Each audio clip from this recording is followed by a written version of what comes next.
sort of just introducing yourself a little bit and explaining where you volunteered? Yeah, sure. So I am Josh Tonkin. Places I volunteered, Rotaract Bunbury. Yeah. I'm not too sure if they're still going, but the group sort of fizzled out a little bit at the end there, but I volunteered there for about a year and a half. Mm. The Rotaract group is the sister group of Rotary. So Rotary is for the more the oldies. Rotaract is for us young ones. Yeah, okay. I haven't volunteered for a lot of bigger volunteer groups per se, but whenever any opportunity has been present, I've always put my hand up for them. Yeah, okay. So a lot of the times it's just things during work, like I think I mentioned I was the mascot. Yeah, so I saw that was while I was at the city, still am at the city of Bunbury, and I dressed up as the mascot for I think 3 or 4 different occasions where I'm just celebrating the 10th year anniversary of the Freddie Virgo. Okay. Yeah. Alright, well, I might get started with some of the actual questions. Yeah. So, looking back at all of your volunteering experiences that you've had, do you have any moments or experiences that have been the most rewarding to you, and why do you think they stand out? Yeah, so the ones that have been the most rewarding are the ones where all your expectations have just been met and or even surpassed. Yeah. One good example of that would be when I had done one very particular Rotary event, Rotaract event that we do every year, which is our quiz, our questionnaire one. It is an amazing quiz night. Yeah. Lots of turn up. We get like 8 to 10 tables full of like 8 people each. Okay. So we get about 100 people sometimes. We have multiple different mini events that happen and they work flawlessly. As much engagement as you can imagine in a quiz night and more. Yeah. And everyone joined in for all the different fun mini games in between as well. It was just amazing.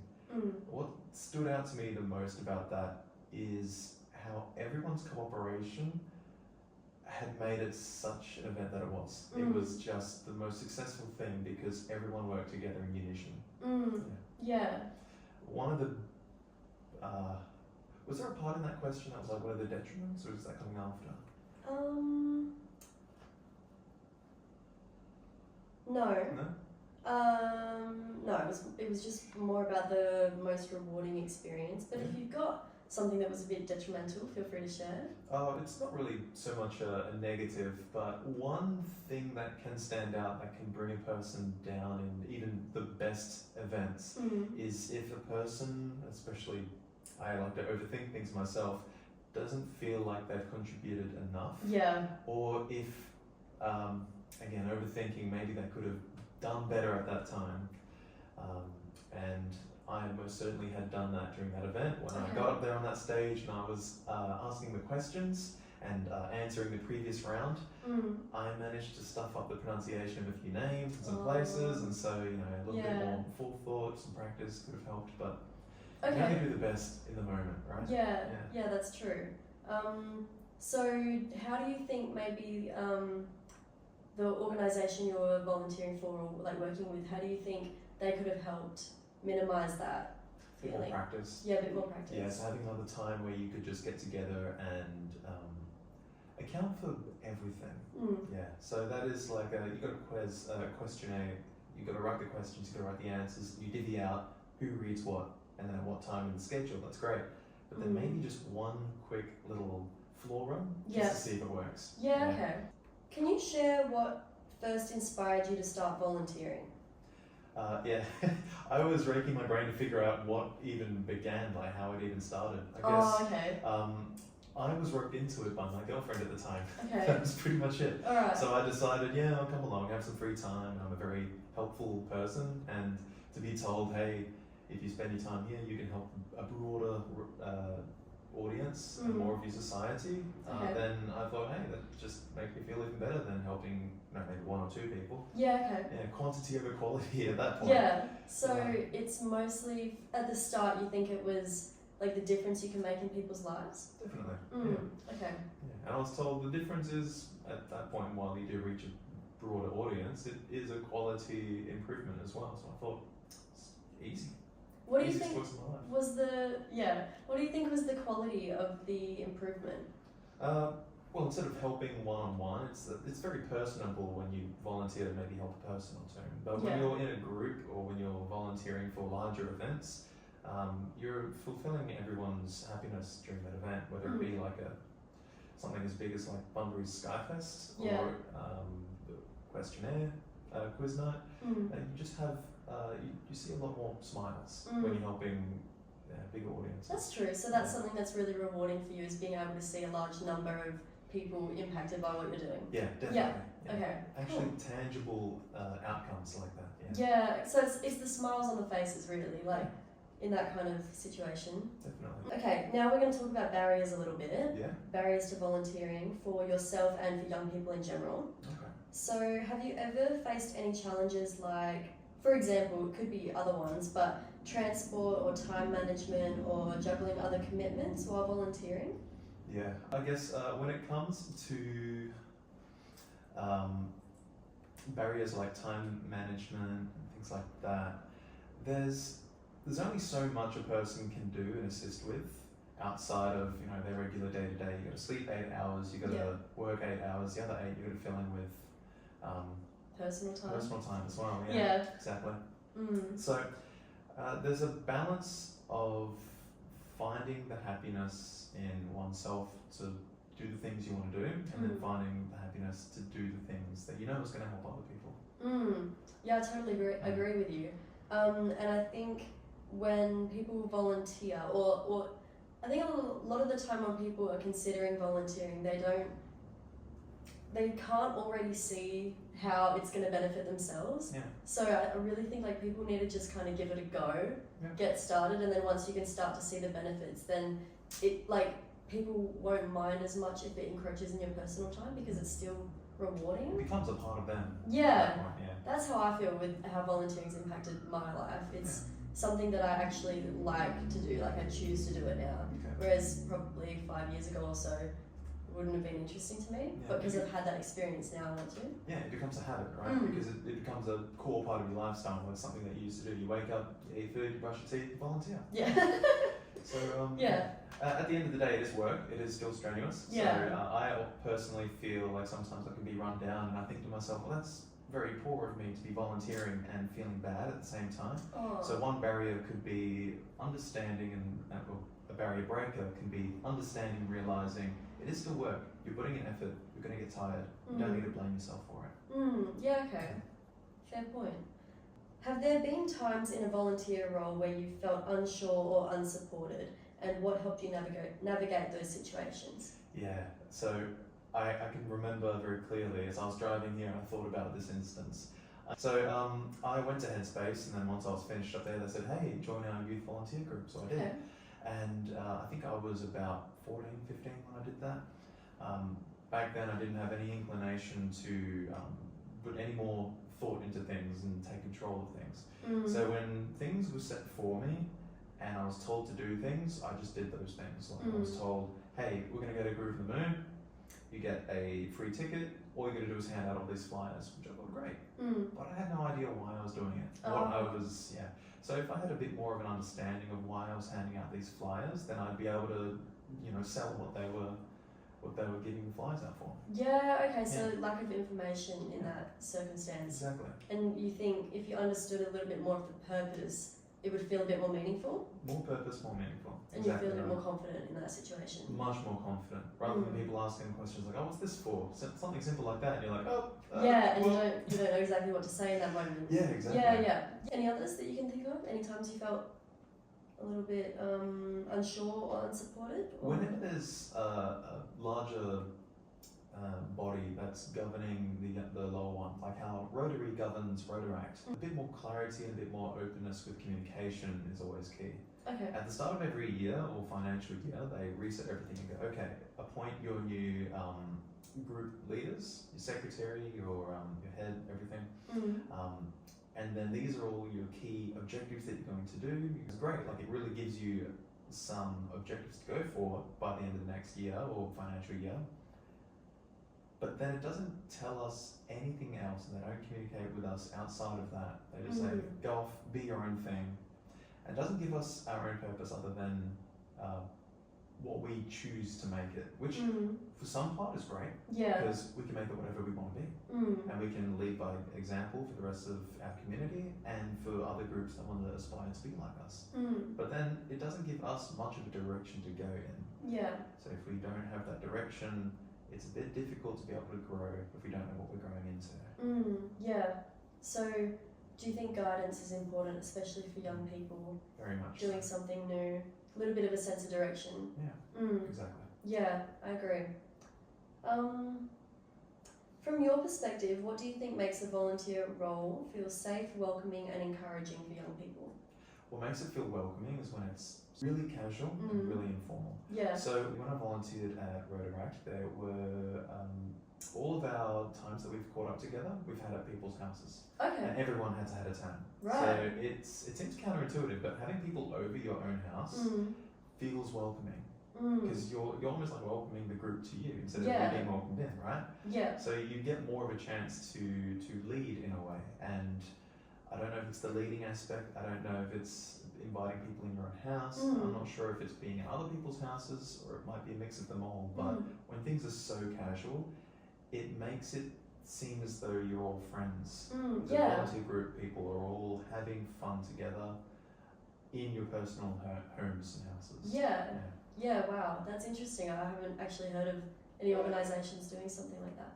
Yeah, well, it's not so much of a formal group to begin with. It was just a bunch of us young people wanting to do a bunch of different, like I said, the objectives that we set at the start of the year. So it was really cool making all these events at our own homes. In like some people were in the office area making things on computers like questionnaire sheets. Okay. Some people were outside, so they wouldn't stain the inside tables with permanent marker, trying to draw up like tablecloths with paper that people can draw in with colours. Because one of the events in the questionnaire, in the quiz, one of the events or prizes that people would get was if they had the best looking tablecloth, then we'd give them a prize. It was cool. Do you think, on that note actually, with competitions, do you think competitiveness is a good aspect when it comes to volunteering to motivate people? Absolutely, yeah. Gives people a bit more of their own personal objective.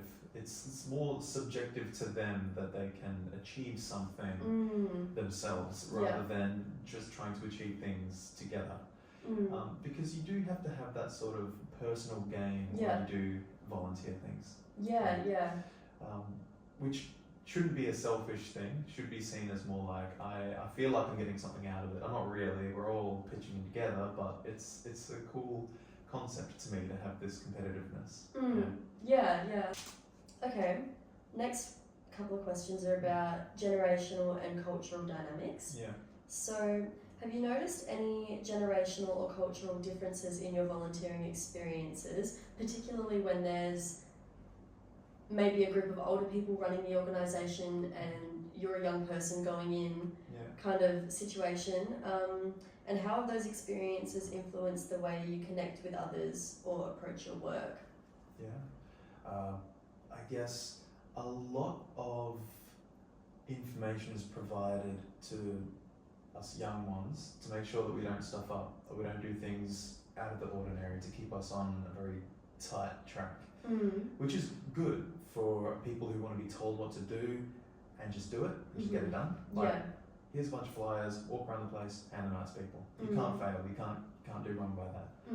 But it doesn't give you a lot of wiggle room to be your own person, right? The person doesn't volunteer just to get things done for other people, they want to put a little bit of themselves into it. Right?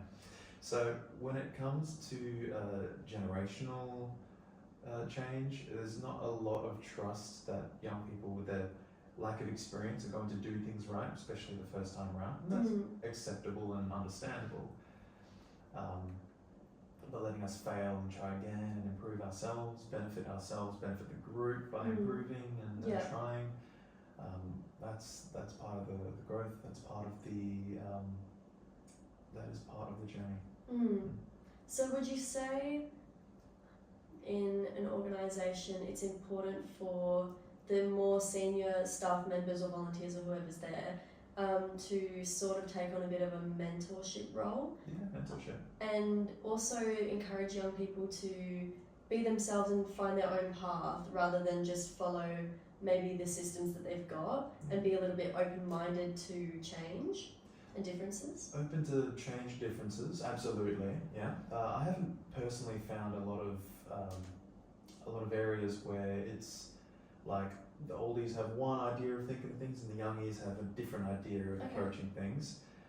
But I have found that there's a lot of there is a lack of understanding in terms of how much success you can expect from especially young volunteers, or how much effort they're going to put into it, knowing that they don't have a lot of life experience or volunteer experience compared to people who've been doing it for decades, right? So I guess one understanding that could benefit a lot more experienced volunteers is knowing and expecting that they're going to fail, and to let that happen. Yeah. Just mitigate the impact that it might have, so that it doesn't become a colossal flop of an event where they never want to do it again. They sunk a lot of time and resources and money into it. And it's a travesty. Don't give them those ones. But give them something that you think they might fail. Don't set them up to fail. Hope they do well. Give them the guidance they need, but don't think that it's the end of the world if they don't get the results you're expecting. It's all about trying again. Picking yourself back up again. It comes down to not putting too much pressure on someone. Or I think it's important to gauge a person and sort of get to know them and understand how much they're willing to put into it. And how confident they seem. Confidence. The second question I've got here is kind of similar. Do you feel like older volunteers or staff members understand and value the contributions of young volunteers? See, it's a bit of a yes and no answer. There are a bunch of people that think, we will give them all the resources that they need. It starts with the youth, right? You've got to build them up to become people like the older volunteers, the more experienced ones. Otherwise, if you don't give them a chance, there won't be any, right? So that's where they say, put the resources in there, help them out. Then there's others that say, no, there's no point, there's no case for them, they don't have the experience like we do. Well, where do you think we get it from, right? So, yes and no. I have felt both ways myself, So you felt like you've had roles where you feel really appreciated and that your skills and contributions are really valued, and then other ones where you feel like maybe your skills aren't really being harnessed properly, or? So like I said with the posters, I was just told, have these posters, hand them out. I know I could have done a lot more while I was there, because that didn't take more than 30, 45 minutes. And I think they had a whole booth set up at GTM to advertise who they were, and I mean I could have kept walking around and saying, hey, come to our stall. We might have had other prizes and things if we set up a game. We could have achieved a lot more had we been given the chance to voice our opinion as well on what more things we could do, what fun things could bring people's attention. So you think there's value in actually just asking young people what they think? Give us a chance. Do you feel that there's been any situations that have made you a little bit more confident to trust your own ideas and thoughts on things? Through aging, just naturally, you experience more, you volunteer more, and so you have a bit more of an instinct to it, a bit more intuition. Other than that, I guess, not really. It builds character and it builds confidence when you do more volunteering gigs. So I guess the more experience, the more you put yourself out there, the more you get out of it, the more you know what works and what doesn't for yourself and for certain events. So then stick with what you know works, right? Don't try to reinvent the wheel. Alright, we're up to the last question. If you could give any advice to organisations about how to better support and engage young volunteers, what would you suggest? A bit of what you were saying about gauging the confidence of the person, understanding the kind of person they are. If they want to just be handed flyers to hand out, hand them flyers, let them hand them out. If they're a person that seems a bit confused, give them more information, give them more context, be as open as you can about why you're doing things, and maybe they'll come up with some ideas as well. So gauge the person to understand what kind of volunteer they are, and also try to be as open to their ideas as you can. You might think it might not work, but again, let them be open with their own ideas as well, so that they can understand why things work and why things don't. Yeah. It's easy enough to say, oh, I've done that, I've been down that path, you don't want to do it, trust me, it doesn't work, but they don't know why it doesn't work. Yeah. Let them find out, right? That's the whole try, fail, try again approach that I like so much. Yeah. Yeah, I think one of the main things we've sort of discussed is like guidance. I think that's the main thing I've taken away from this conversation, is how important it is to sort of provide a bit of a path, but also just encourage people to learn, because it's hard when you're coming into the workforce or a volunteer role or any kind of adult environment from being a young person. Like, learning can be difficult. Trying to find your way in the world is, from that age, it's kind of scary. Especially if you're not supported. I think support is really important when working with young people. You can point the door to them, but don't open it for them. They can figure that part out, right? Yeah.